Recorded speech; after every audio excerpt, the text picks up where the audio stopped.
Bonjour, je suis très heureuse de retrouver les équipes et le public d'Academ, cette fois-ci pour une série de petits textes sur des œuvres d'art contemporain liées à l'actualité de la vie culturelle et des grandes expositions. À chaque fois, l'idée est de partir d'une œuvre, de son effet, des questions qu'elle pose, pour redécouvrir un ou une artiste et la manière dont son travail questionne le judaïsme ou l'identité juive. Nous ne pouvions pas ne pas commencer cette série avec Christian Boltanski, qui est mort d'un cancer le 14 juillet dernier et à qui nous souhaitions rendre hommage.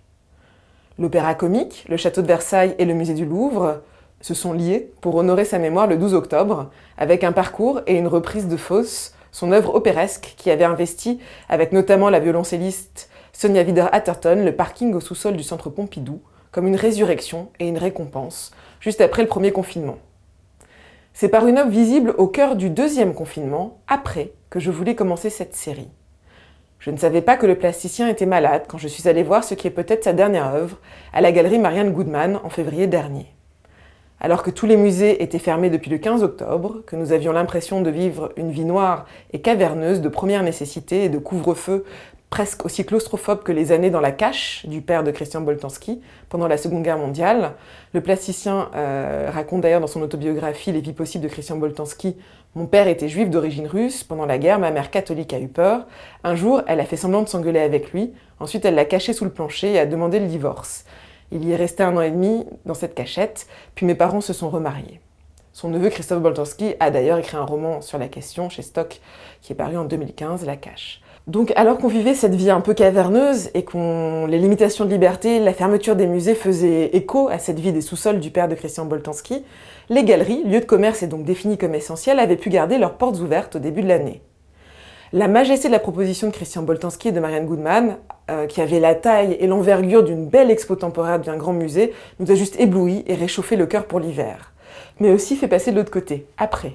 Alors qu'au rez-de-chaussée, on tombait sur de grands lits d'hôpitaux, remplis jusqu'à la gueule, presque jusqu'au plafond de linge blanc froissé, un grand néon tordu planait au-dessus comme une absence.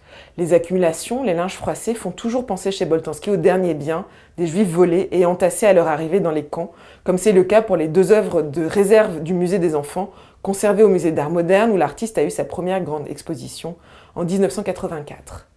Chez Marianne Goodman, l'an dernier, après, était à la fois absolument glacial et paradoxalement complètement lumineux. J'ai pu y ressentir peut-être un hommage aux soignants, mais aussi la terreur d'un monde sans vie ou sans corps, d'un monde ganté de mort avec des fantômes familiers, ceux du plasticien, ceux qui sont déjà là dans les Suisses morts, qui rassemblaient en 1990 les portraits des défunts publiés cette année-là dans un quotidien helvétique, ou les halos des visages grossis et des ampoules de l'hôtel du lycée de Chaz à partir d'une photo de classe prise dans un lycée privé juif de Vienne en 1931. Les fantômes sont là donc, et ce sont les âmes des morts qui nous rappellent à leurs souvenirs. Dans la petite vidéo de présentation que propose la galerie sur son site, on peut apercevoir Christian Boltanski, souvent de dos et masqué, commenter cet après, imprégné de confinement, comme un guide ou un charron. Par le fait de la maladie, on recommence à parler de la mort, comme une chose qui est autour de nous et qui est présente, dit Boltanski, saisi de dos avec son manteau épais et sa tête nue. Avec le recul, bien sûr, son commentaire prend un sens encore plus profond. Jeune, j'étais obsédé par la mort des autres, aujourd'hui par la mienne, disait il y a 10 ans déjà Christian Boltanski, alors qu'il avait été choisi pour représenter la France à la Biennale de Venise. Il nous invite à ce voyage du côté de la vie quand il guide son installation chez Marianne Goodman, en descendant au sous-sol, brusquement, et avec quelques couleurs, ce sont tous nos fantômes que nous avons rencontrés, projetés avec des images de massacres de tout le XXe siècle. C'est terrible, et puis doucement, on passe, comme dans une crypte, vers l'après. Un après abstrait, fait de néons et de sarcophages vides, qui fonctionnait comme un rite de purification. Comme souvent dans ses œuvres, comme dans les archives du cœur, thésaurisées sur l'île de Tashima et découvertes par beaucoup d'entre nous à la Monumenta du Grand Palais, Christian Boltanski a cette capacité très déstabilisante de n'être pas là tout en étant là. Lui qui disait plus on travaille, plus on disparaît et plus on devient son œuvre, laisse, avec cette ultime œuvre qui percute la crise que nous avons tous traversée, cette impression inquiétante et étrange qu'une présence est toujours fantomatique.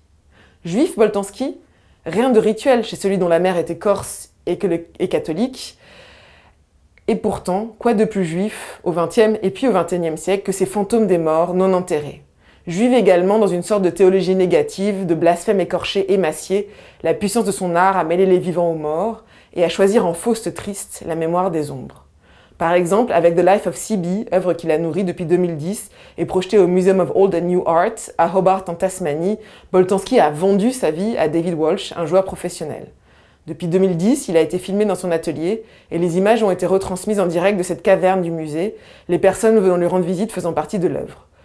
Juif donc, habité de Shoah, habillé d'ombre, reprenant sans vitalité le scénario de l'homme Moïse de Freud pour avouer qu'à la mort de son père, il était devenu ce père, dans une sorte de repas totémique d'art et d'héritage.